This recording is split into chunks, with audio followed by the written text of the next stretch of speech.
Hello and welcome back to the Creatively Challenged podcast for Monday, December 11th. I'm one of your hosts, Ryan Nolan, and I'm seated alongside Mike Stuglis. How are you, Mike? What's up, Dan? Dan Stewart over there. Always off the chuckles.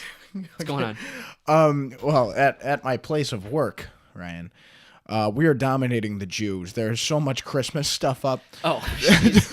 I was like, where are you taking this here? No, there is so much Christmas stuff up. I'm prone to believe there are no Jews there, but just in case there were, there is no menorah in sight. There is nothing.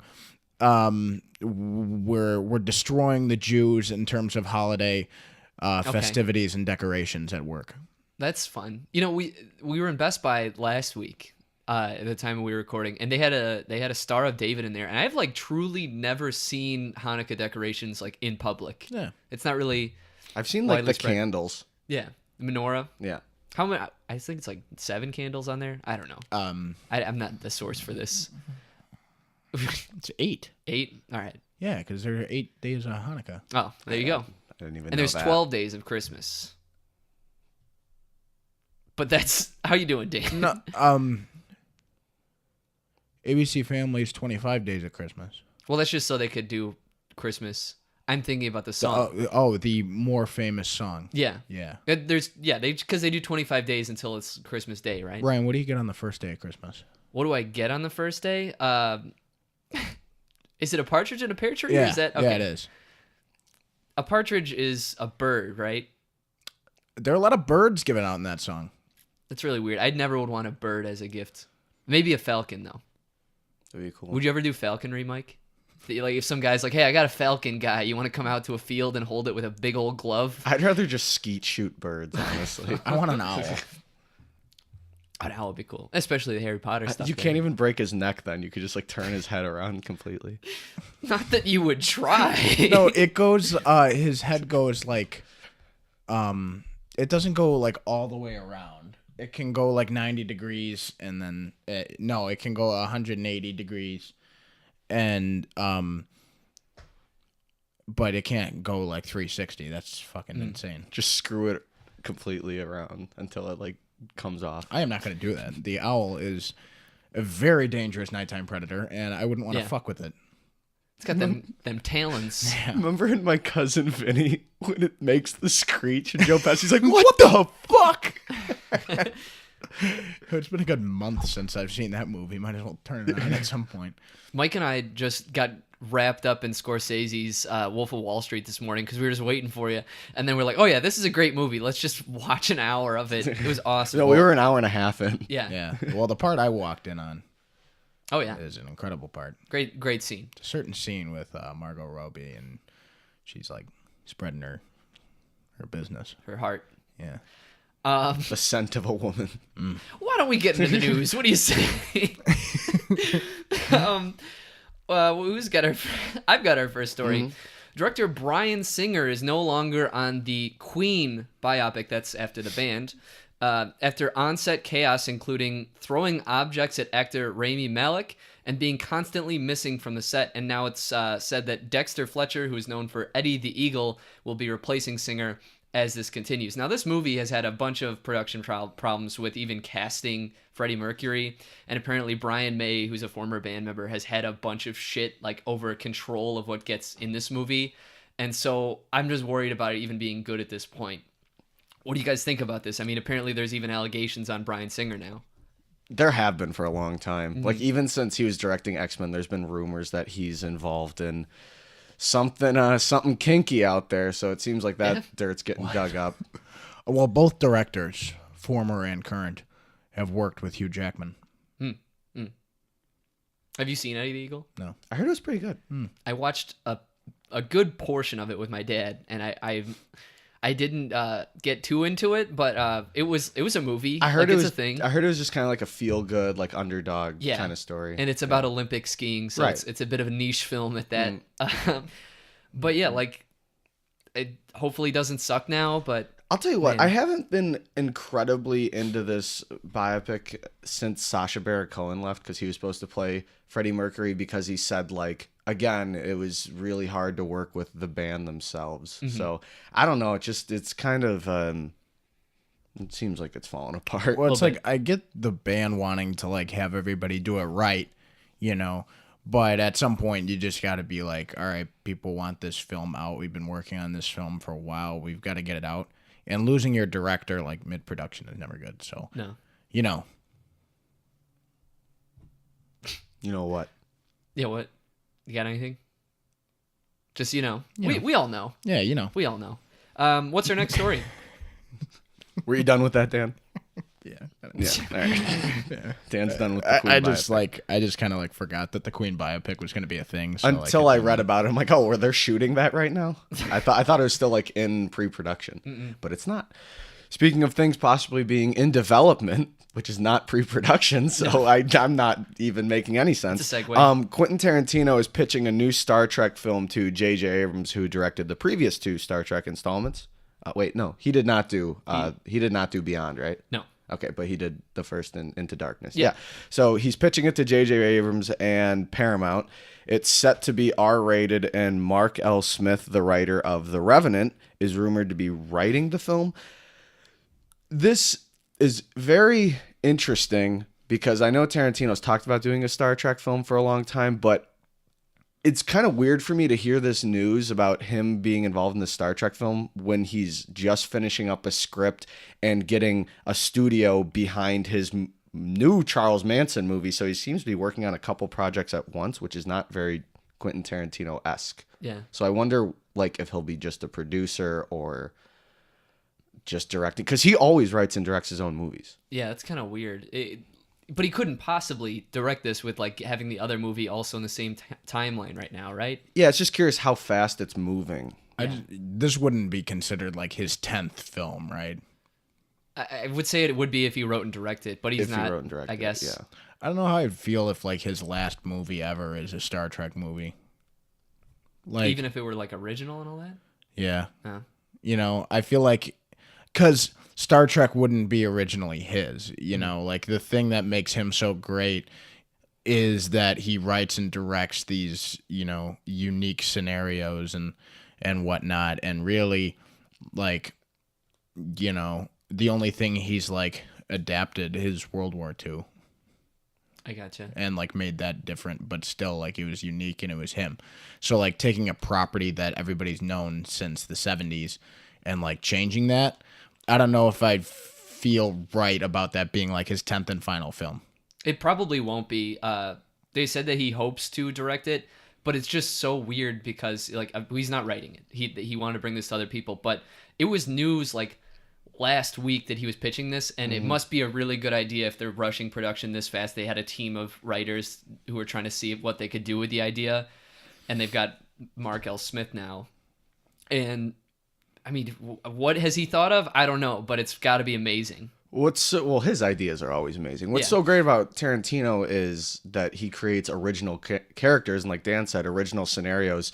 And it's really hard for me to like picture him being tied to source materials, because Star Trek fans are even like more specified, and like they're more specified than Star Wars fans. Star Wars is very broad and it connects to a larger audience. Star Trek fans are like big assholes if you alter source material. Yeah, Star Trek, they're like the original like nerds. Yeah. For Star Trek. Like that's just, I know like Comic Cons and everything like that kind of started with the Star Trek like TV show following. Now, Patrick Stewart did say if Tarantino is directing the film, he would come back. Yeah, but it's not even said who the captain of the Enterprise would be, or if it even has the Enterprise. It's we don't know what it is, but it should have the Enterprise. I mean, that's like the main thing of Star Trek. But what do you guys think of? This might be a little unrelated to the news, but like, what do you think of when people always compare Star Trek to Star Wars? I don't even think they're not different. I don't think they're comparable. No, they no. do different things. Yeah, it's stupid. And people who think they're the same can just go fuck off with that shit, because they're not, like I've given Star Trek a chance. I just don't, I'm not into it, but I love Star Wars. But I can respect and understand that they're two different things, two different entities that have different followings. So, Well, like Star Trek, if you Yeah. if you think I do know, and I hope the listeners at home know. Yeah. Everybody knows. Like and subscribe if you know. yeah. If you've made it to this point in the podcast, please comment. You know. Exactly. We'll get T-shirts to say you know.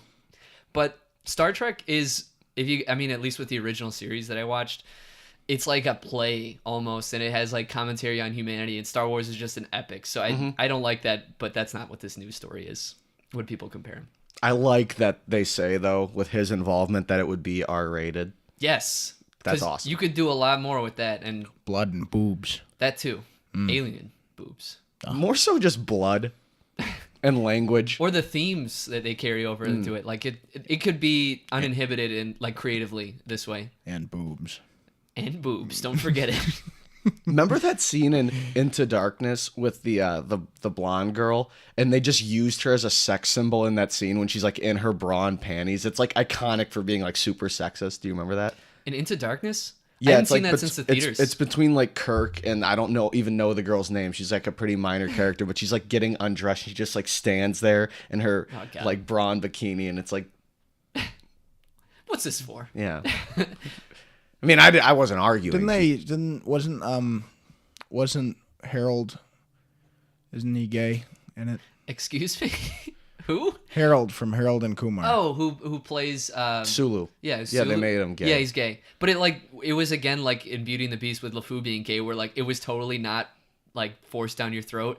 No pun intended. Well, isn't George Takei like pissed because he's gay they Yeah. made like Sulu gay? Because Sulu was straight as hell in the original series, and he did have a problem with it, but it's also wasn't a big part of the movies when they made him gay anyway. It's literally he walks off the ship and walks up to his husband, Yeah. and they walk away. And that's it.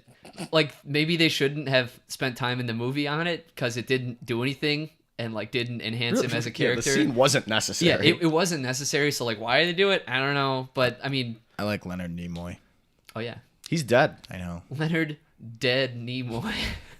I hope he finished his stuff for Kingdom Hearts 3. He's in those. Yeah, he's the voice of Master Xehanort. And he goes, Keyblade. He goes, I am Leonard Nimoy. So now that pretty we're good, on to dead characters, I think we can move on. Oh yeah. Yeah. What's our next story, Mike? Edgar Wright, who just directed Baby Driver this summer, which was a smash and hit, and it was critically and in the box office. They've already announced that... really? They've already announced that sequels are happening and that he is in talks to write the second film.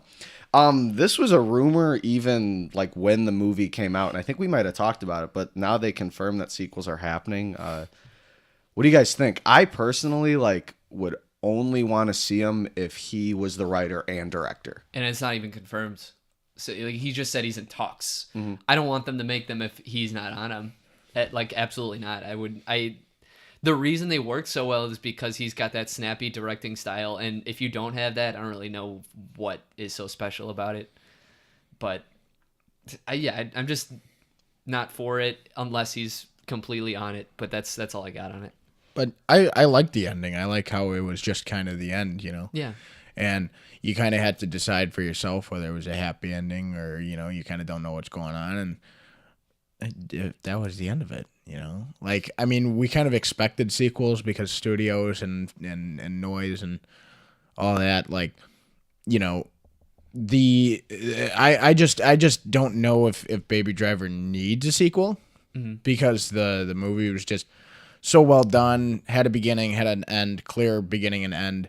Like, the way they closed off characters and whatnot, like, I just feel like, you know, sequel might not be a good idea. Yeah. So that's how I feel about it. I trust Edgar Wright. I mean, he's a talent. The first Baby Driver was awesome. So I trust him with his characters going forward if they do make a sequel. But I just don't know if it's a good idea. So that's why it's just in talks and it's not confirmed, but it'll probably be confirmed, right? Mm-hmm. If he writes and directs, are you in? I mean, yeah, but like I personally think just on a basic level, the first movie just had a clear beginning, had a clear end, and I don't know if it needs to go on. I agree. So I agree. I also want to see other stuff from him. Yeah, he can do so much. Yeah. I'd want to. He's already done the fantasy with Scott Pilgrim. He did the horror kind of comedy with Shaun of the Dead. Yeah. Hot Fuzz was like his take on the police drama, and then this was his like crime bank movie. And he can do. I'd love to see him do a western, an Edgar Wright western. That'd be Would tight. Really cool. That's a good idea. No. We gotta talk to Sony about that. We also have to talk to Sony about what? I don't know. Oh, people think that PlayStation Experience this weekend is just lame. What happened? Nothing. Oh. That's the point. Like, I mean, The Last of Us and like all these like highly anticipated games that all got trailers around E3 time and Tokyo Game Show over the summer. Like people were like expecting big things out of PlayStation Experience, but didn't get any. So people are just kind of bored with it. Because that's usually the convention where they talk about game stuff. Specifically for PlayStation. Things. Yeah. So, people thought it'd be a big deal, and it's not. So, That's too bad. we talked to Sony about their marketing, but, I mean, we're going forward. It's almost 2018. Damn right. Well, Dan, you got our next story here. I do.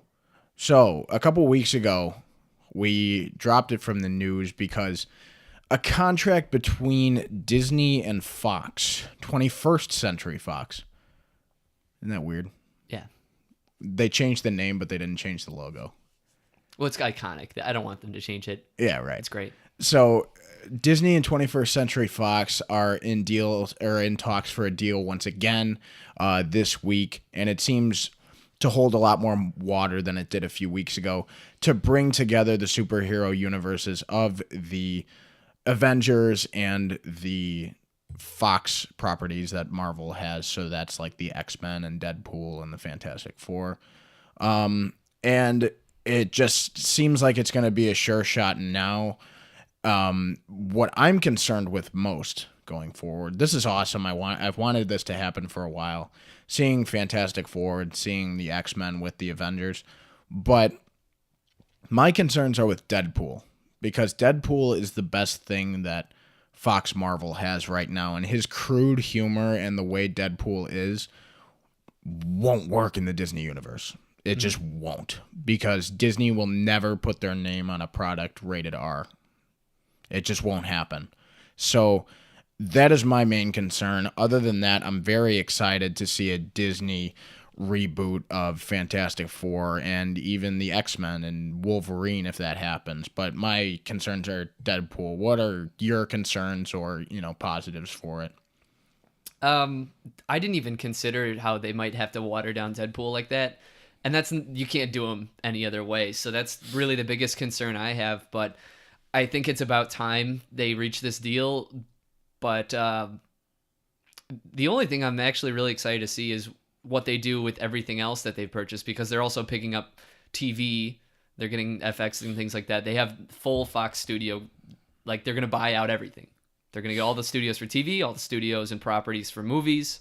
And so there's limitless TV potential here if they keep the FX brand good like it is now. Every show on FX is awesome, and I would hope so that it even continues. Sunny? They wouldn't change creative over the shows. There's no fucking way. They'll just own the properties, and I'm sure that they're probably trying to iron that out, because there's people who are concerned there, obviously, about keeping creativity into the FX brand. So Because FX has the movies, Ryan. They do. But then they moved it. They moved it to FXX. FXX. Yeah, so they don't. Well, FXX does. FXX is where Sunny is at. They moved it there, too? That's where a lot of the comedies actually air. They show a lot of their dramas, like Fargo, People vs. OJ on FX, and then they have the other ones on FXX. So my concern is that they keep FX good. That's really all I would worry about.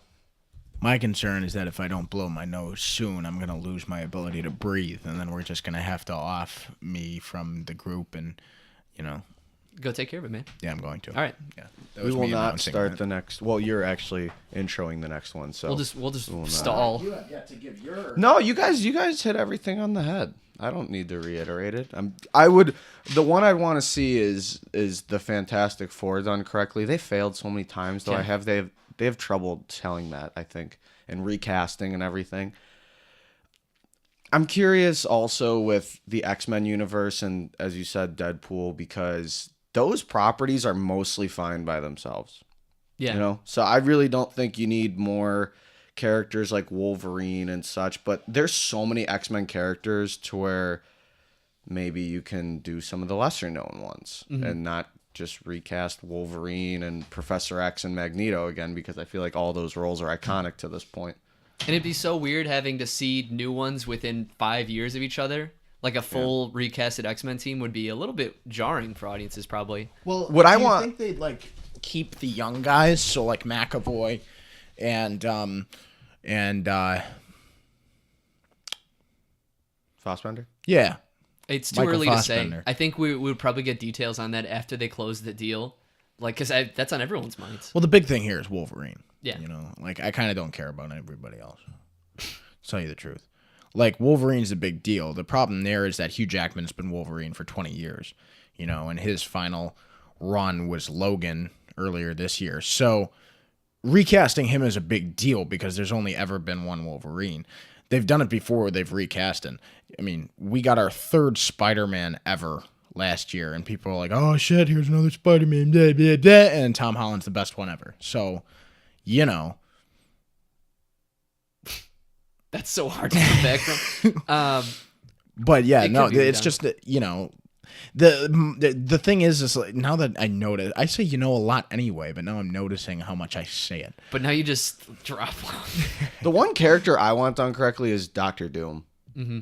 That's the one, because he could be such a pivotal Marvel antagonist going forward. And he usually is. Yeah. I mean, like he's always like the, you know, the big guy. I mean, a lot of people look at him as like the best Marvel villain, and like the fact that it hasn't been done right yet and hasn't been involved with the Avengers kind of smells. Well, I remember they were saying, and this kind of contributes to it, Noah Hawley, who writes the FX show Legion, which is a superhero show. He writes Fargo.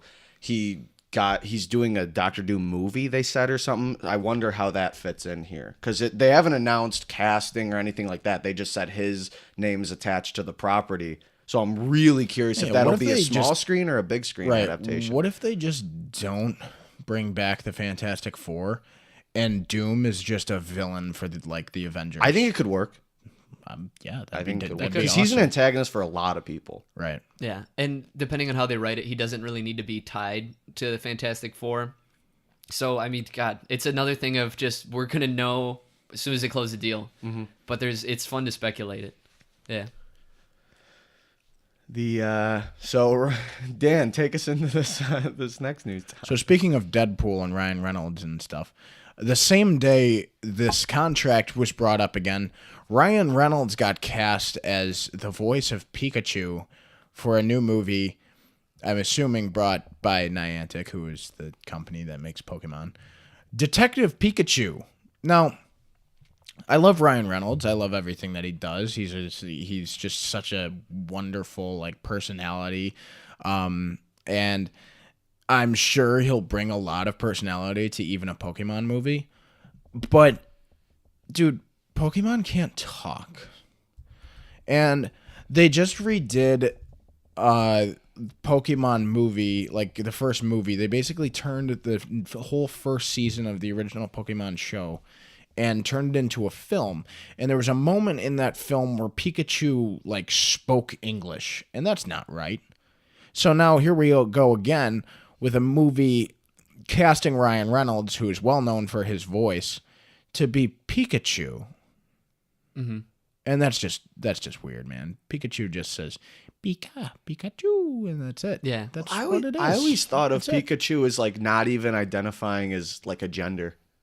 It's kind of weird, but I always thought Pikachu's a guy. I guess so, but I thought of him as a creature almost. So it didn't really matter Oh. who voiced him. You Yeah. know, he just Yeah. made his sounds, and I mean, do you want to hear him talk in a movie or her? I know dick about Pokemon. Me neither, but I mean, just I don't know what this is, and I looked into it. It's distributed by Universal and just Nintendo, and Pikachu is Japanese Mickey Mouse. Yeah. Like, they got to do this right, you know?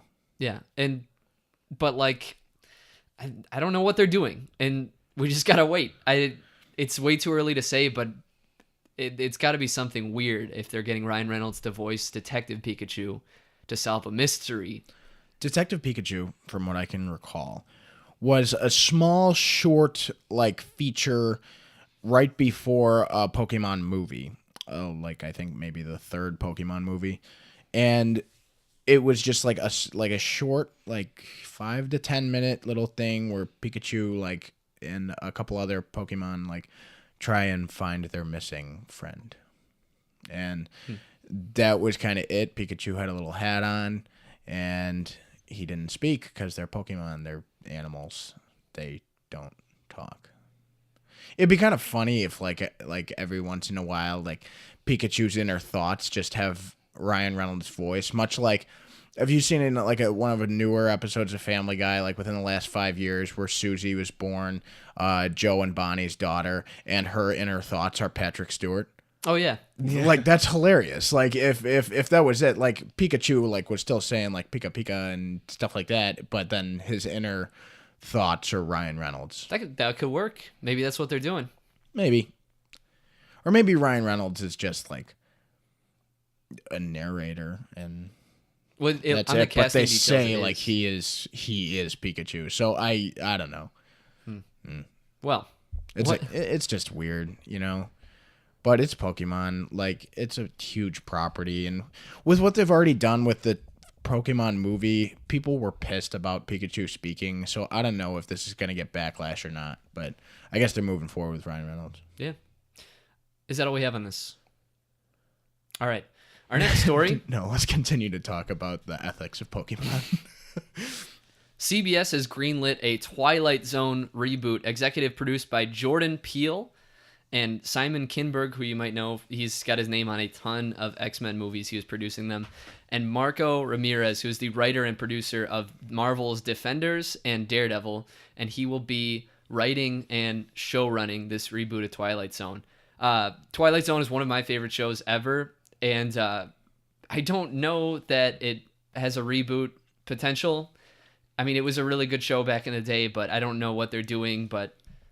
And it's got good people on the show, so I'll watch it. I'll tune in.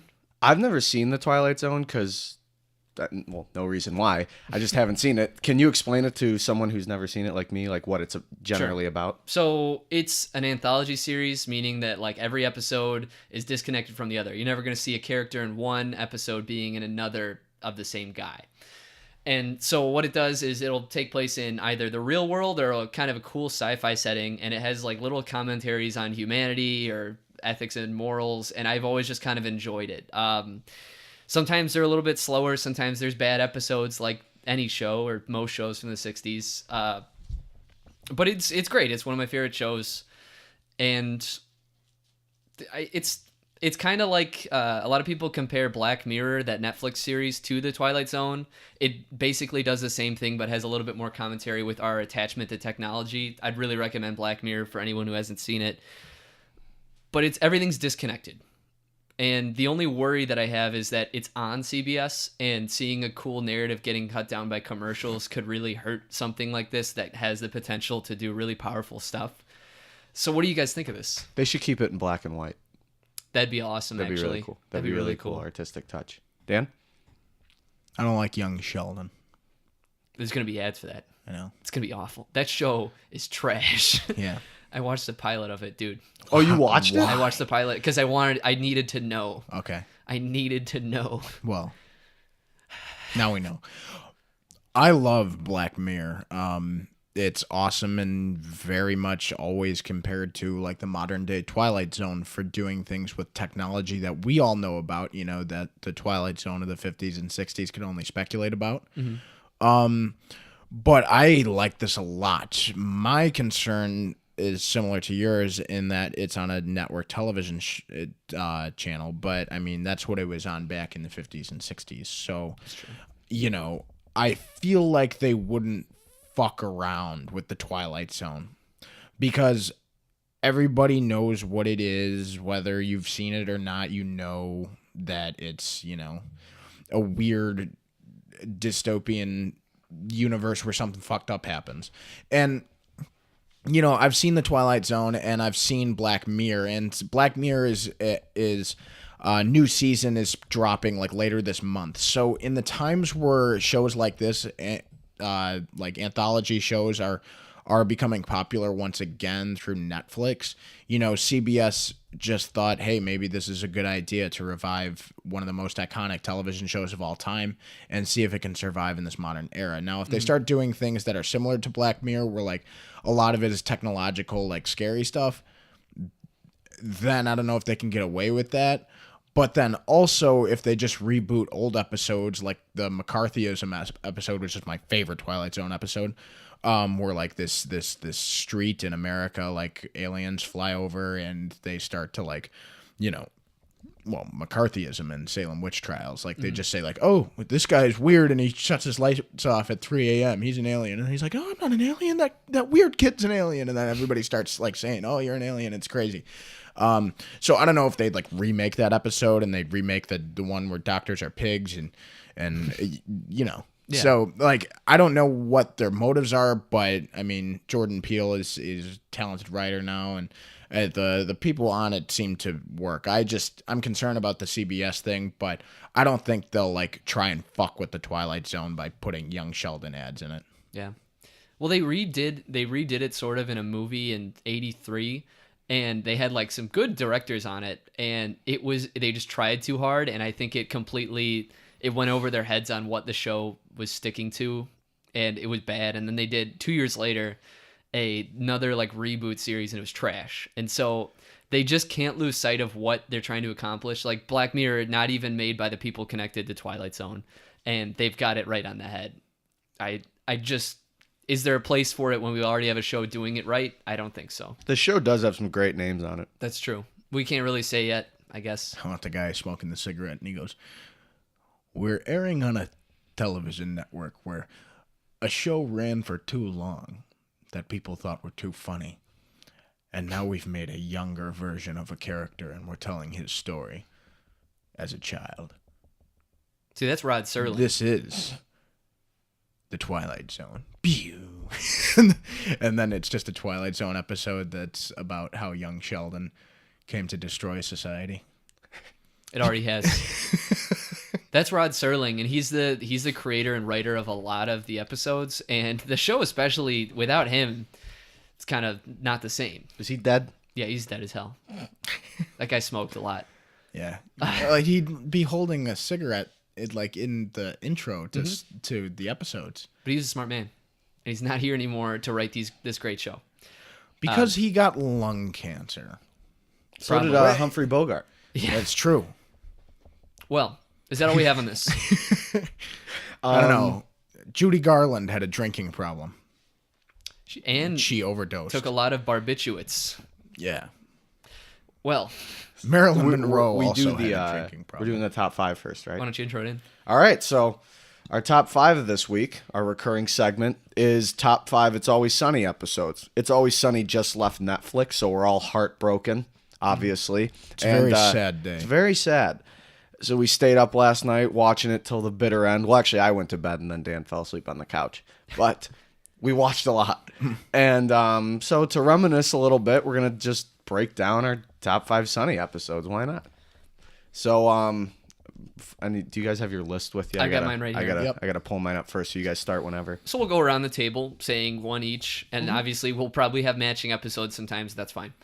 So my first top 5, in no particular order, is Charlie Work, which is an episode that was inspired by the film Birdman, in that everything's in one take, and it was such a cool thing to see for a stupid show like It's Always Sunny to actually make like a technically hard to direct episode that was actually still funny. And Charlie Work was badass. Great episode. Really funny too. I love all the small things the characters are doing during it. Like Frank is flushing his shirt. Dennis is getting into it with Mac, and then D. He keeps stomping the stool because D doesn't know how to make a practical joke. D's a bitch. It's like, oh, you bitch. Oh, you goddamn bitch. Great episode. Do you have honorable mentions? Because I have 3 honorable mentions. Just throw through them and then quick rapid fire. Yeah. Okay. So honorable mentions: hero or hate crime from this last season. It's a very brand new but awesome episode. The gang buys a boat. The gang hits the road, and the gang spies like U.S. All great episodes, but I'm going in descending order. These are the 5 that I could definitely narrow down. My number 5 is The Nightman Cometh. An incredible episode that sees Charlie writing a play to get the waitress to marry him. And it's just one of the episodes that I'd show somebody if they didn't know what It's Always Sunny in Philadelphia was about, because every character has their moment in that episode.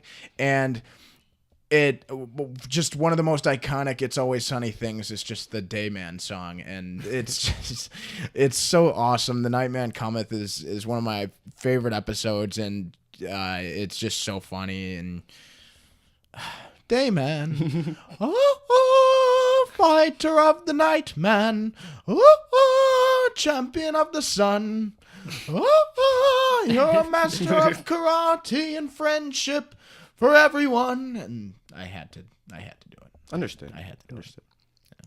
What's your 5? My 2 honorable mentions: the gang gets analyzed, and Dennis and Mac move to the suburbs.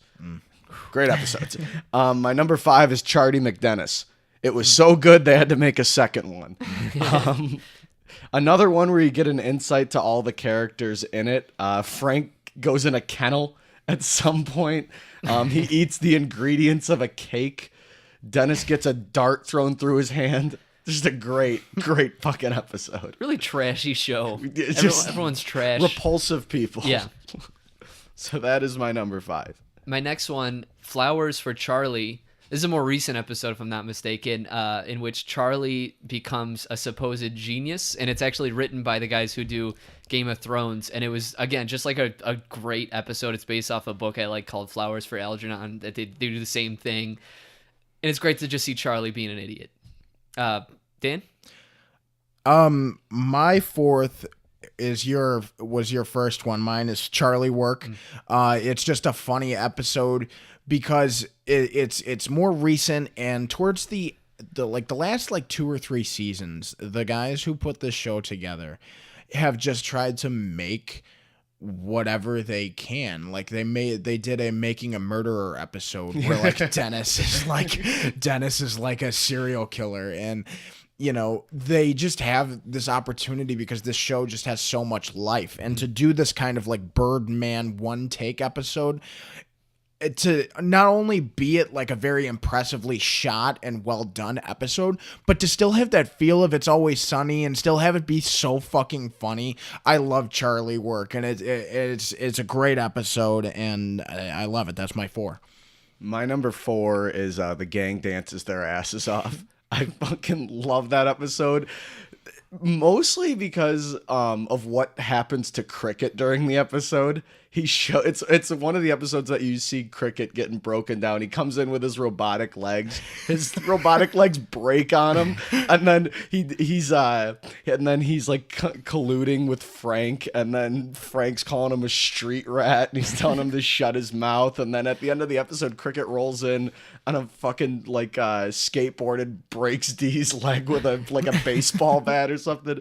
Just a hilarious episode. Oh, and Dennis says the word fiance means nothing, and he just tries to have infidelity with a random woman. It's fucking hilarious episode.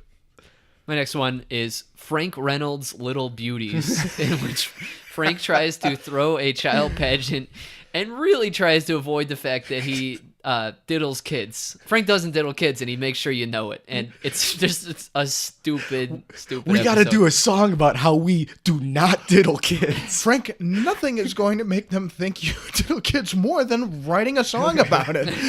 No, you write a song. It's do not diddle kids. It's no good diddling kids. Something like that. What an episode. What's your next one? My third was one of Mike's honorable mentions. Mac and Dennis moved to the suburbs. So funny. I mean, like, and that's another one where they tried to move forward and do something different. They made the suburbs like it was like a horror film. And it's Mac and Dennis, two city slickers, trying to make it out in the suburbs, and it allows for hilarious arguments between Mac and Dennis, and Dennis being my favorite character of the show, and I'll get more into Dennis later. He has, like, this is like his top 3 freakouts in this episode. He takes off his clothes and he yells at the neighbor Wally. This character, the neighbor Wally, it's kind of like a Twilight Zone trope where Wally every morning tells Dennis how hot it is outside, and Dennis gets fed up, and in a dreamlike state, he just takes his clothes off and begins to yell at Wally, and it's so funny. And I love Mac and Dennis Move to the Suburbs. It's a relatively new episode, but it's definitely in my top 3. It's so funny. When they go through the montage of him saying hot one and the one where he says hot one and Dennis whips his I like the one where he whips his mug at him from across the driveway. I like the one he just like he's not even looking at him and he just waves like he just holds his fucking arm up. It's so funny. What's your next one? Hero or hate crime. They say the C word, they say the N word, and you find out Mac is finally gay, and they add it into the continuity of the show. A lot happens, and Charlie intentionally steps in dog shit. Well, they also say faggot. Yeah. And they just say everything you're not allowed to say on TV, but they do it. And then the conclusion of the episode is Mac finally coming out. With how subtly they did that for the entire show. I mean, the show started in 2006, and they just kept this small thing about Mac probably being gay, and then in just this past season he finally comes out, and it's been like 10 years, and it's so funny because they're like he's gay, and then Charlie's like, I still don't like him, and it's like, well, yeah, it's not because he's gay, we just don't like him. Yeah. It's so funny. All right, Ryan, what's your number 2?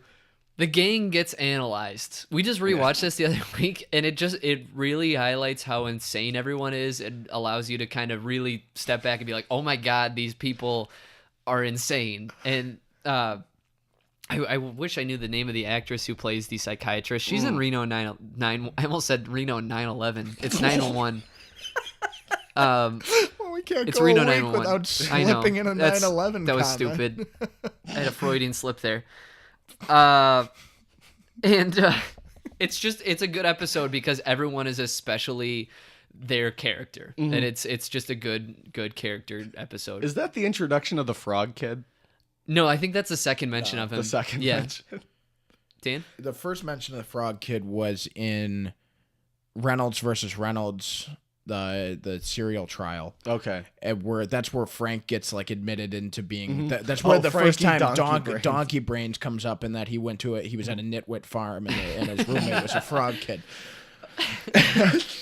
My number 2 is McPoyle versus Ponderosa, Trial of the Century. A relatively recent episode once again, but this episode is so funny. It from the moment it begins to the moment it ends, everything in 22 minutes of show is hilarious. Everything anybody says, it's like it's an episode where like Charlie is the smartest one in the episode, which is similar to Charlie work because Charlie is illiterate. He's an illiterate character, and he's typically known as the dumb one. But in this episode, he's the smartest one. You got Frank and Bill Ponderosa doing drugs, and this is actually like a sequel to the Maureen Ponderosa like wedding Yeah. tragedy. So this is a sequel episode as well. So them to just kind of capture a moment of another episode and bring it back for a trial for it, for the crime, it's so funny. And Charlie's Uncle Jack and his big fucking hands, and he tapes him on, and then he whips one across the room, and he's like, nobody look. It's so funny. And then Charlie thinking an ornithologist can speak to a bird, just and Maureen Ponderosa is a cat person, and Dennis is bitching about paying alimony to a cat person. Everything about that episode is just so funny, and it's my number 2 favorite Always Sunny episode. It ends with the judge going, "I've never seen a group make such a mockery of this courtroom. I'm throwing the case out." Then he's like, "All right, next on the docket, the state of Pennsylvania versus Patty's Pub." And they're like, "Oh, that's us." And they just walk back, and the judge's like, "Oh, hell no!" And the credits roll. Hilarious. So You guys already mentioned it. My number 2 is the Nightman Cometh. You got to pay the troll toll if you want to get into that boy's hole. Now they thought I was saying hole, but I told Charlie I was saying soul. In the 60s, when everyone did theater, they all did it naked. Everyone got laid all the time. All right. So, yeah. My final in the top 5 here is The Gang Makes Lethal Weapon 6, which is the sequel to their already made Lethal Weapon episode. Am I correct in saying that? Yes. Yeah. They're both ridiculous stupid, but I'm just saying it's this one because it's the weirdest episodes in the show, I think. And they're like, the people are already insane in this show, but this is like such a shitty production of a movie that it's like a fun kind of change of pace for Don't them. they do blackface in it? Yes. There's 2 characters do blackface in this episode, and somehow it's okay, and it's really funny, but that's all I got on that, Dan. My number 1, my absolute favorite It's Always Sunny in Philadelphia episode of all time is the Dennis Me System. too. We'll just combine it. The Dennis System is the very first episode of It's Always Sunny I've ever actually watched, and it got me into the show. It's another episode where each character is defined by the things they do in this episode, and every character has a bit, and they hold true to it. It's another episode where, like, if nobody's ever seen the show and want to know what the show is about, I'd show them the Dennis System. And since that was the first episode I ever saw, and it was all about Dennis, that just planted the seed to have Dennis Reynolds be my favorite character, and It's Always Sunny. You get his aspects of just his sociopathic ways, but it's so funny. And then each character trying to do the system, and Dennis freaks out because none of them are doing it right. It's such a funny episode. It's my all-time favorite, and Dennis Reynolds is my absolute favorite It's Always Sunny character, and his freakouts give me life, and I'm going to certainly miss Dennis Reynolds the most without having the show on Netflix. Oh, for Christ's sakes, you're a complete sociopath. Don't interrupt. You're gonna die tonight. And then I like how he's like laughing with the voice changer, and then they go back to in the bar, and he's like, Yeah, and he's like still actually laughing. This is my favorite episode. 1, because you get an insight to Dennis's psyche, and he has so many great quotes and great one-liners in this movie. But my second favorite character of the show... What? You said movie. Oh, show. So then my second favorite character of the show is Frank Reynolds, played by Danny DeVito.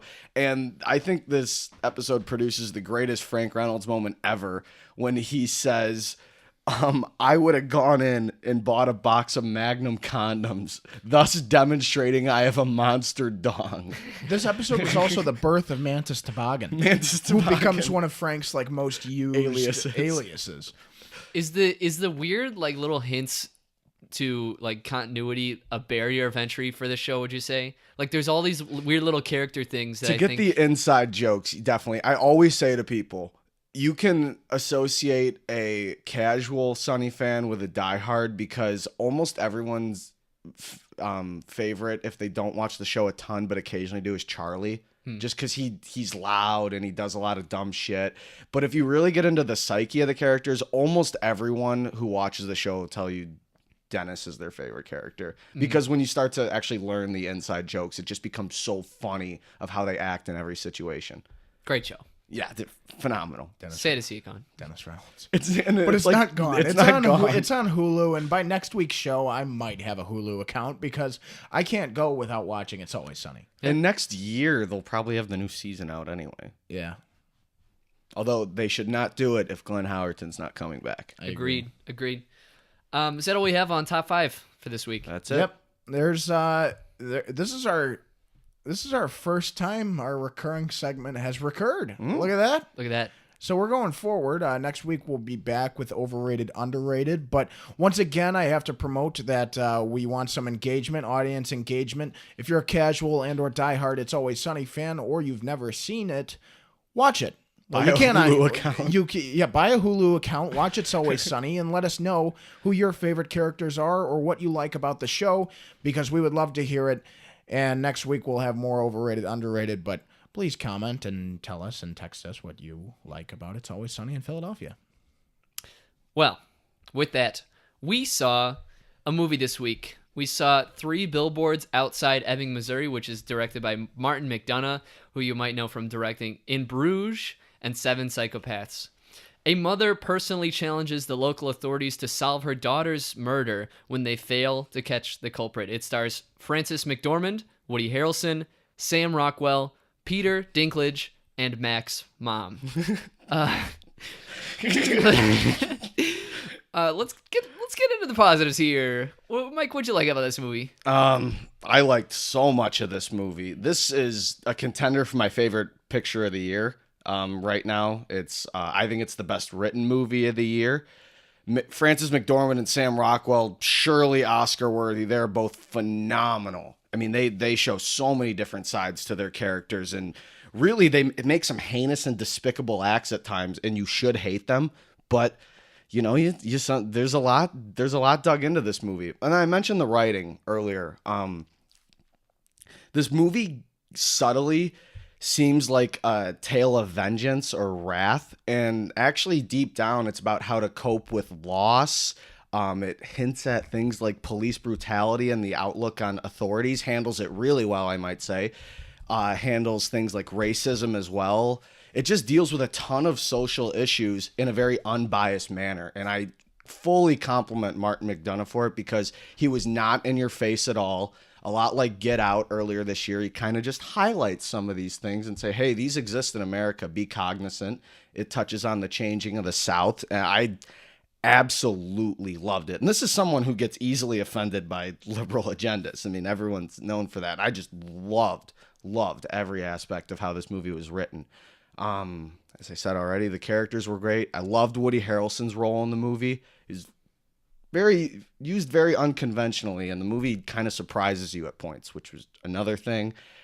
And it kind of felt like a Western almost. Loved the score mixed in with it. So yeah, I really can't compliment this movie enough.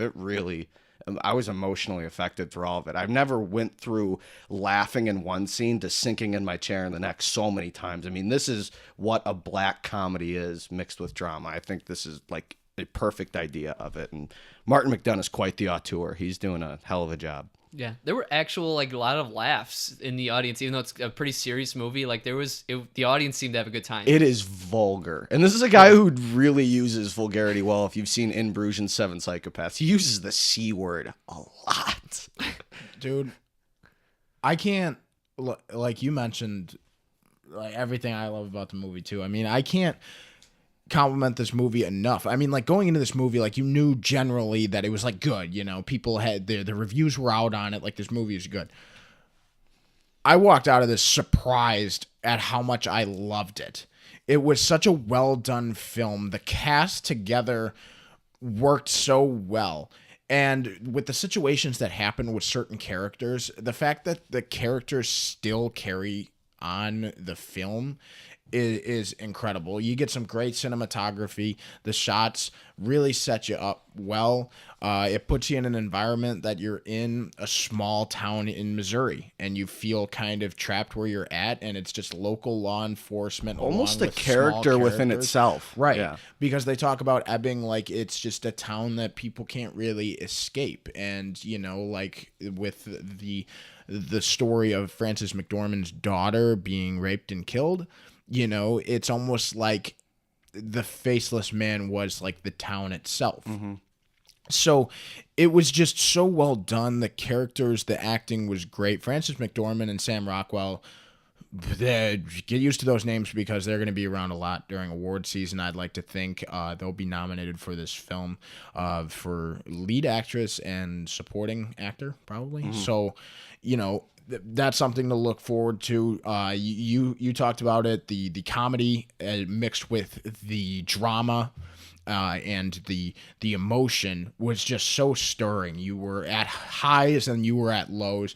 And then the ending. The ending leaves you much similar to a movie we saw earlier this year called Wind River. It was very similar to that, to where modern issues are brought up in the film very subtly, and it gets you generating thought. And with all the modern issues going on with police and race and sexual harassment, this movie does not punch you in the face with it, but it brings it up beautifully. And it's just such a well done film. Everything in this film just works, and I love it. I can't say any more about it. It's just great. A lot of what I would say is going to hit the same beats of you guys. So without being too redundant, I really like the characters' journeys throughout the film. It's not just following the character of Mildred the whole time. There's other people who have arcs in this, and I really appreciated them. And I think when we talk about how it was very subtle with social issues or whatever, I think the reason it works so well is that it's in small town Missouri. I think you couldn't have done this in a city setting because you get to see how everyone's affected in this by anything that goes on. You'll see characters reacting to it by talking about how it made like a church community feel about one of the characters' actions and things like that. So it's a great setting for it, and that's really all I could say without just repeating ourselves here. But yeah, it was good. Really enjoyed this one. Negatives, Mike? Oh, you're bouncing it to me. I'm not gonna make the mistake I made with Baby Driver earlier this year. I gave Baby Driver like a really high score, but I got nitpicky with my issues, and I rewatched the movie, and I'm like, these issues aren't really there. And since we've let this marinate for about 3 days, I had initial really, really small gripes with the movie.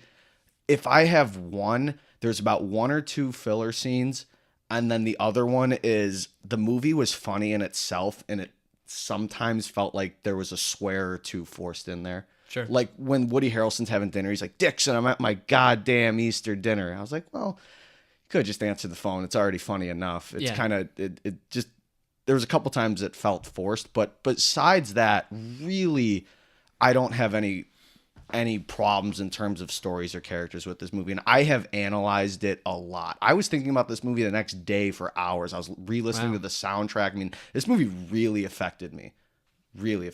So I really don't have that many. Yeah. Well, that's a testament to how good it is that you were still thinking about it the next day. Dan? I have no glaring problems with this movie.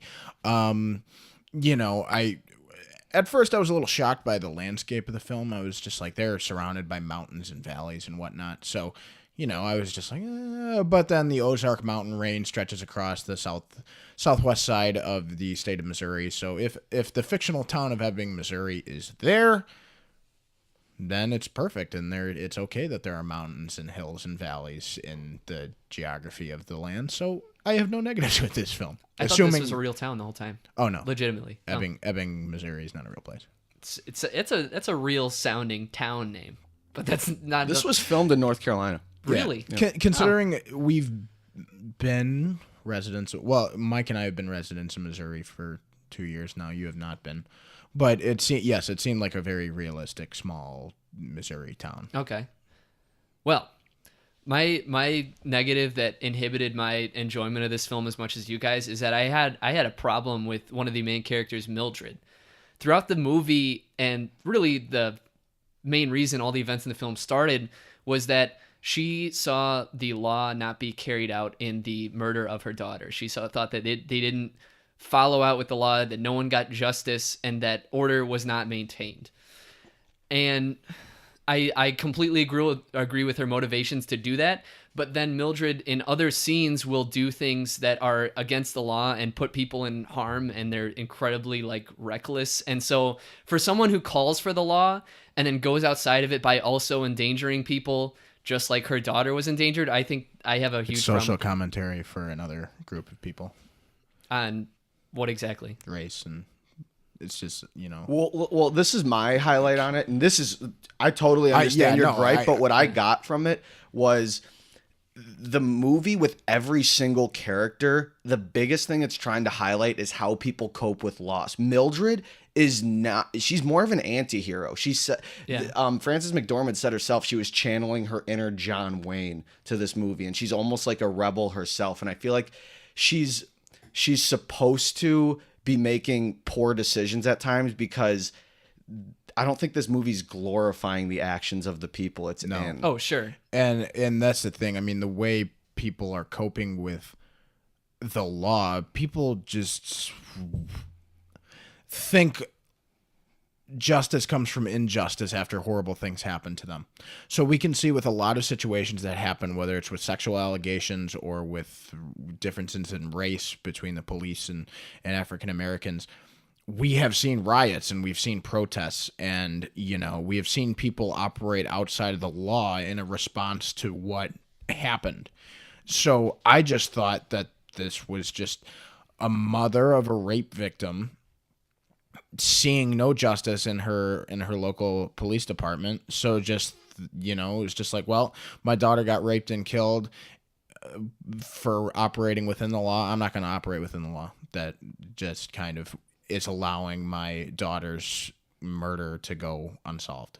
That's a fair defense. I really didn't mean to hijack that from you, because I get where you're coming from. I was just saying, when you said we were talking about the movie after we got out, you're like, I have a bit of like a character qualm that I want to bring up, and I was assuming it was going to be this, and all I wanted to do was like discuss like my side of it. So I get where you're coming from. It's just like she wants the right thing to be done about her daughter, but then does the wrong things to everyone else. And yes, she's a flawed person, and yes, people react differently. But I didn't enjoy it. It made it very hard for me to get behind her when she wants the right thing to be done and then is like a dick to everyone else, just like hitting fucking strangers. It's like, I don't like you, even if like characters who were unlikable in the film then had redeemable qualities about her, but she was just a rampant bitch to everybody. And it's fun because she has an attitude. It's like, that doesn't get me into it. Now, here's a thought that just came to me. Think about the character of Mildred from beginning, middle to end, and think about the character of Dixon, played by Sam Rockwell, from beginning, middle to end. They kind of take different paths, like almost like polar opposites of like how you feel about the characters from beginning to end. Sure. It's kind of like there's some interesting parallels. Those two are certainly the two main characters of the film, but every single character in the movie has good and bad things about them. Yeah. Like I was about to be like, oh, Peter Dinklage's character is good throughout, but no, he does something to kind of protect Mildred, and it's not okay. I mean, he lied. So there are redeemable qualities for characters, but there are also acts that makes you question whether or not they're really good people. And I think that's part of the genius of this film, is that, whenever you watch a film or a TV show, you try and relate to characters. And if you're having trouble relating to these characters, good, because, they're not supposed to be portrayed as the best people. They're in a small, clearly racist town, and they all handle things a different way, and they all do good things and they do bad things. And I think that's just part of capturing the social environment around the film, and as well as the social environment around the issues they deal with. And I just thought that was all just part of it. Mm-hmm. I don't know what it is. Like I 100% agree with everything you guys are saying, but it just affected you differently. You're not wrong. Yeah, but it actually inhibited like my enjoyment as much. Like I loved everybody else, but I just couldn't get into her. But again, they did their job in this movie if I don't like her because of these things. So yeah, we're having this discussion because this movie was good like that. Like it's not flawed like Justice League arguably was. This is flawed in kind of different ways, and it's not by any means a bad film. But is that all we have to say? Do you guys want to score this, or is there more? I'm ready to Yeah, let's score it, rate yeah. this sucker. All right, I am giving Three Billboards Outside Ebbing, Missouri, a 3.5, 3.5 out of 5 Goldblums. What are you giving? I'm giving it a 5. This is my second one of Damn. the year. I gave Dunkirk a 5, and I'm giving this a 5. And like I said, I think I fucked up. After rewatching Baby Driver, I'd probably give it a 5. So yeah, right now those are competing for my top 3 of the year. Shit, Dan. I am giving Three Billboards Outside of Ebbing, Missouri, a 4.5 out of 5 Goldblums. It was an incredible film. It's going to make a lot of noise going forward. During Oscar season, it was a well put together film. The average that we're giving it is a 4.3 Goldblums. Solid. Incredible film in between Independence Day and Jurassic Park on our Goldblum scale. Definitely go see this movie. It's going to make a lot of noise going forward. It has a lot of commentary about the current social climate, and it's just really well done, well written, well directed, and well acted. It's a great movie. Now, where would Jeff Goldblum have fit into this film? Jesus, I don't even know.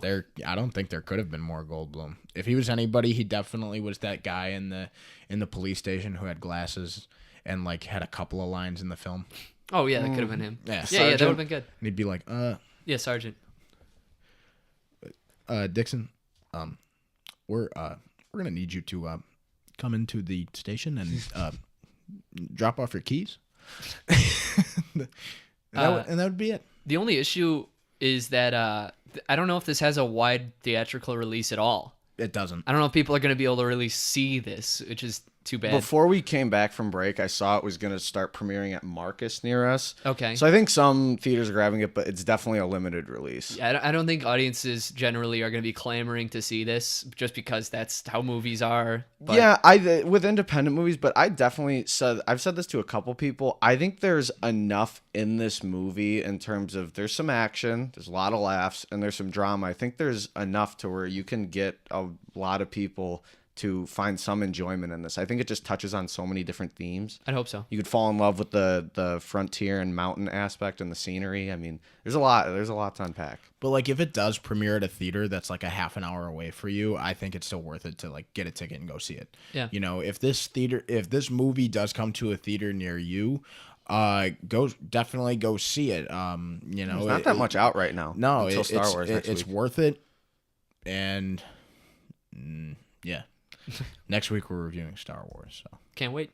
I know nothing about it, and I'm so excited. You've made it. It actually has been easy. I only had to leave like a living room once, and like it's not actually that hard. And I'm excited to do it for Avengers too. I am so glad you looked away from the TV screen the other night at the bar. Oh yeah, you got mad because something I got was shown. mad because something was shown. Okay, there was like a 30-second TV ad that showed something from Star Wars: The Last Jedi, which wasn't really spoiling the plot necessarily, but it showed something really fucking dope that I wish I saw for the first time in the theater next week when we see Star Wars. Mm-hmm. So, it was just be wary of what's going to happen going forward. The world premiere for Star Wars: The Last Jedi is tonight.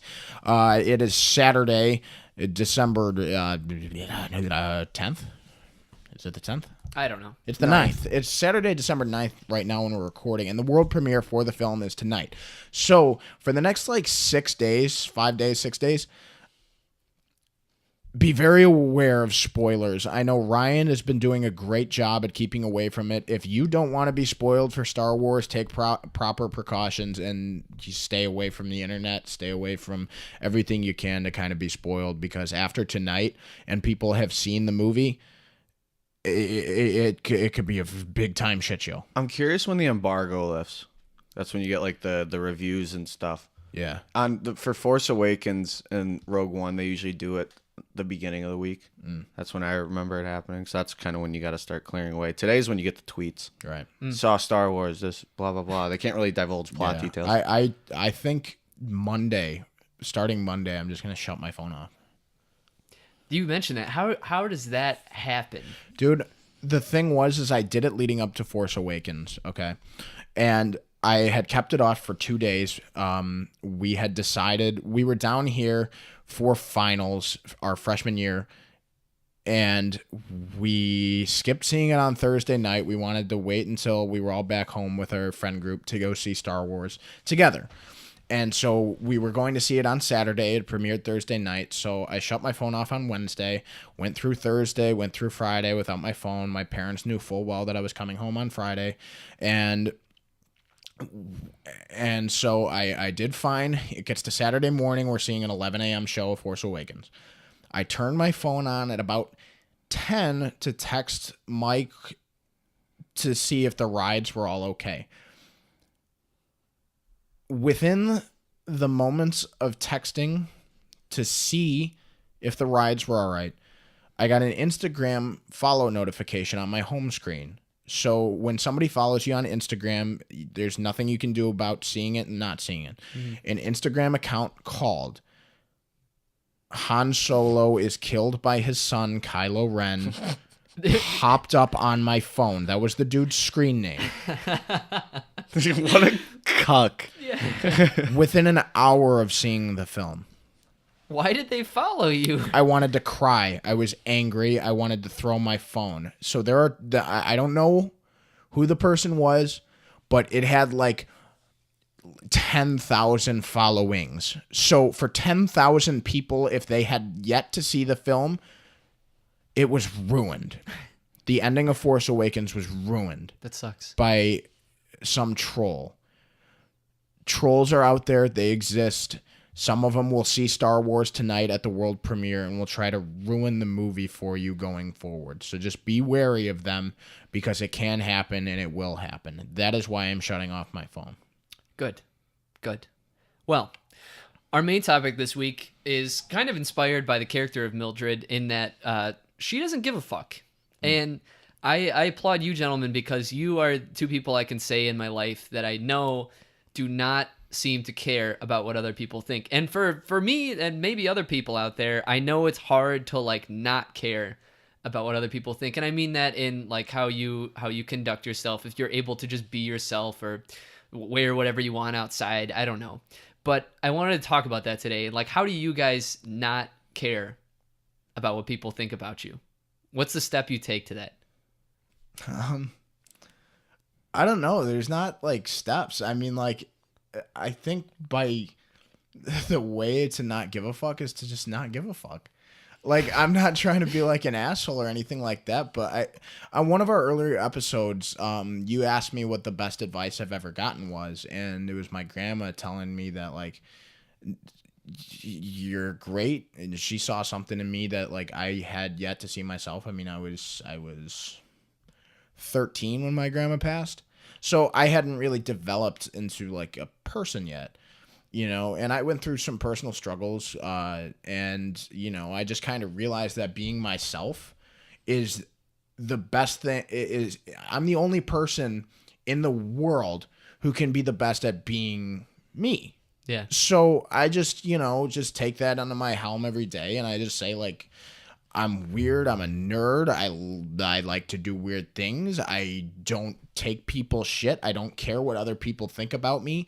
But, like, I don't operate within other people's confines. I'm not going to change anything that I do or do something I'm uncomfortable doing just to please other people. I don't want other people's... You know, I don't want other people's acceptance. Whether, you know, if people accept me, great. You know, I'm glad I have friends. I'm glad I have people that accept me for who I am already. But I'm not going to go changing anything just to please other people. And that's just something, just constantly being myself and not, you know, being an open Star Wars fan, buying lightsabers, like movie quality lightsabers, and not caring about the consequences.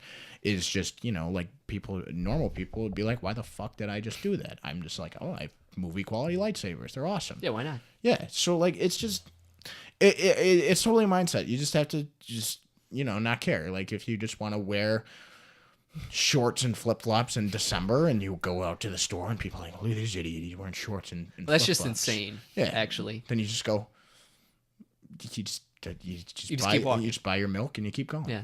Mike, what do you not give a fuck about? Well, it all starts with this feeling of like content. I'm content because I have a great group of friends surrounding me and I have a lot of family members that I'm very close with. So I'm very happy with the life that I have, and that makes me able to not extend my boundaries when I'm outside and I'm trying to impress people. If I'm going to meet more people and they're going to become part of my life, that's great, but I'm not going to cater my personality to other people. The people that are going to flock to me are going to flock to me, and the ones that are turned off are turned off. I say the word faggot. So, you know what? I'm fully accepting on this show. Everyone knows I say the word faggot, and I don't shy away from it. If that offends you, you probably don't want to be around me. If you're okay with it, we're going to have a good time, because I'm free flowing with speech and I'm just really happy with myself and the people I surround myself with. And I'm never trying to change my personality to cater to other people. How have you ever, I'm curious, have you ever like lost people because of how you conduct yourself? In high school, I did, not because of my personality. It was because I had friends that were getting into partying early than I was, and I just wasn't. It didn't interest me at the time, and I lost like some people because of that to other friend groups, because they were wanting to fuck off, and I wasn't ready for that point in my life. So, yeah, I lost for something like that, but I've never really truly, because of my personality, like ruined a friendship. Sure. Because the friendships that I usually start are usually ones that I mean to keep, because I keep in contact with those people. I'm persistent. I make plans with you if I want to make plans with you. If I don't want to be around you, then you won't hear from me. And I'm not going to just go hang out with a large group of people and change how I act just to be around a lot of people. Yeah. And that seems to be one of those things, like, I don't know if you guys agree, but like, as we're getting older a little bit, it's more so quality over quantity, and people kind of do drop out as you go along. And the ones who do want to still see you will still see you. And that kind of shows later on, right? People kind of lay down the cards. That, and you could also see the people that you go to a class, and you could see the kids that are there to take class, and you could see the people that are socialites and there to meet new people and kind of seek attention. It's in every class. I go there, I go with my headphones in, my headphones stay in until the class starts, and then they go back, and I take them out when class starts, and then when class is over, I put them back in and I move on with my day. You know, I'm there to get my shit done. I'm not there to meet people. I know it sounds kind of fucked up, but like, if I'm going to meet someone, it's going to be in a social setting. I do the same thing, but in class, I'm very participatory. Like, I'm very just happy, active, passionate person, and that shows all the time. So, I mean, I walk into class, I've got my headphones in. I'm not there to make friends. I'm at the point in my life to where, like, I'm kind of done making, like, friends. You know, like, that sounds like bad, but like, I did, you know, like, I'm your good. Like, friend groups are set. I'm good. People. Like, I'm good. I'll meet other people. I'll make acquaintances. You know, in a rare occasion, though, am I looking to make friends. I'm done with that. So I go to class and I'm passionate, and I'll like raise my hand and talk about like Oliver Twist and be excited about that, and then like, people in that class like generally like to let loose, and they you know get, whether it's because of me or not, I don't know, but they get inspired to just openly talk, and people like to raise their hands. Now if that person like asks me to hang out, I'm gonna say no. like no, we just did English class together. I don't want to hang out with you. I'm full. Yeah, I'm full. like Thanks, bud. Like, I'm good. You know, so like, I don't, you know, when I participate in class and I socialize in class, it's not it's not that I don't want to do it. It's kind of just like, you have to. The teacher's up there, you know, getting paid to make sure that we understand something. So, you know, it's my job to be active, be an active learner, be an active listener, and participate in class. I'm not there to make friends. Mm-hmm. No, Ryan, I'll ask you, why is it hard not to give a fuck? Yeah. I'm really on the therapist couch here. Sometimes I don't like, and I never have in my life, I just don't like if someone doesn't like me, which is an unrealistic expectation. But if I ever hear that like I was off-putting to someone, that kind of hits me, and I really have been trying to work on that. But I always want to be like a good presence to have around people. I don't ever want to be like, oh, this fucking guy. But that's, as I acknowledge, like completely unrealistic, because you can't even expect that to be how the world is. That's just not how it happens. People are generally not going to turn away from you unless you're outwardly a piece of shit. Yeah. Like I said, I go to my class with my headphones in, but I'll participate during class. I'll joke with people, but like you kind of got to be comfortable with yourself almost. And if you are almost too cordial with people, they're like, there's something off about this guy. You know what I'm saying? Yeah. Right. Or like, there's like a sense of fakeness if you're trying to impress everybody. I get you. well, part of the lessons I learned going forward and just not giving a fuck and being myself consistently is understanding that there's going to be at least one or more, definitely more, people who hate you for every reason why somebody likes you. So, you know, like you said, you respect the fact that Mike and I don't give a fuck and we're, you know, outwardly outspoken and just say what's on our mind all the time. There are people, without a doubt, who hate me and Mike for doing that. Yeah. And accepting that and knowing that, you know, not everybody's going to like you and not everybody's going to like the way you are just because other people do is definitely a first step. And that's definitely something that can be learned. So it's not easy. It's not, you know, like not giving a fuck takes work. You know, you can't just not give a fuck. You know, it takes training because everybody wants to be liked. Yeah. You know, There's also like a difference between not giving a fuck and being disrespectful. Right. You're crazy. Way different. Yeah. You're crazy to think that, like, you know, to ever in your moment, in any moment in life to say like, oh, I don't care if anybody likes me. Yeah, you do. You want people to like you. That's more what it is. Yeah. So you want people to like you, whether it's a girl, whether it's with friends, you're making friends in high school or grade school. Like, yeah, you want people to like you. But like going forward, like you want people to like you, but you shouldn't conform to anything just to make people like you. It's about people just liking you just for who you are, what you do, and you know, it just works. And you know, like I never do anything to like try to be an asshole to people in public, but some people like take my humor as like me being an asshole. And you know, if it just somebody just doesn't get my humor and they think that I'm being crude, then what do I give a shit? Yeah, life goes on. Right. Sure. If that's all we have on this, I have a quote I wanted to end on, but do you guys have anything else you'd like to add? No, I mean, well, what I would say is if you're a listener of this show and you know, I mean, you know who we are or you don't know who we are, never, ever, ever conform to a group of people or to anybody if they're going to make you change who you are.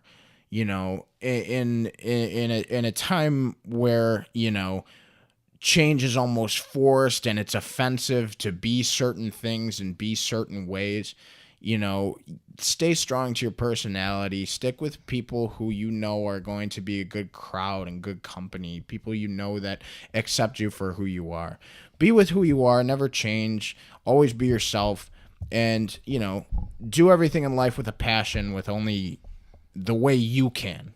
Don't be somebody else. Be you. Yeah.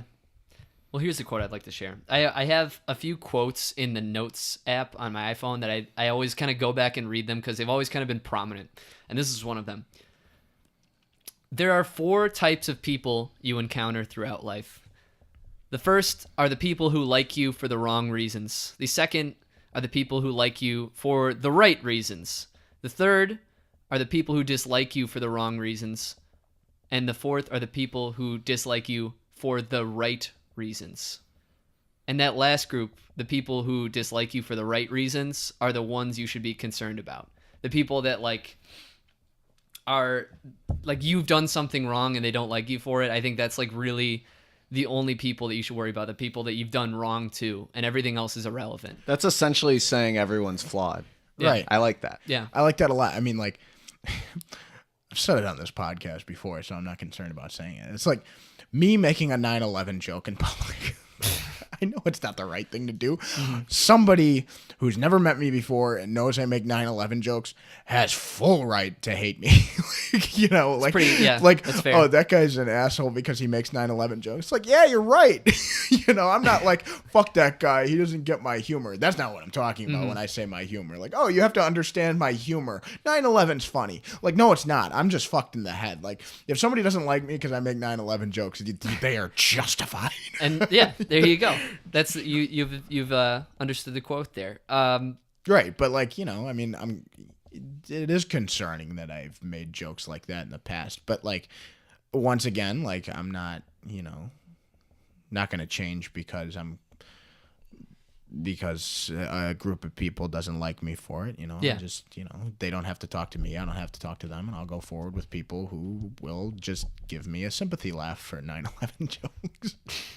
A sympathy laugh. It's like, oh, yeah. Good one, bud. Well, is that all we have on this? Yep. All right. Any final thoughts? I'm doing this in the beginning before the outro now. Any final thoughts? We love the listeners. Please engage with us. We'll engage with you. Come back next week. We're reviewing Star Wars The Last Jedi. We're all very fucking excited about it, and we hope you are too.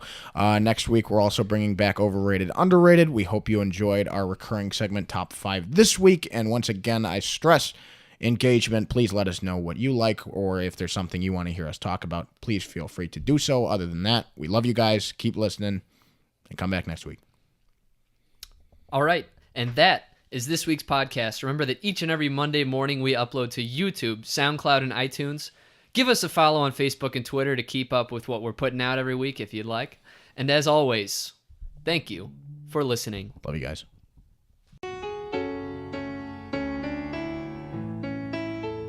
What if God was one of us? Just a slob like one of us.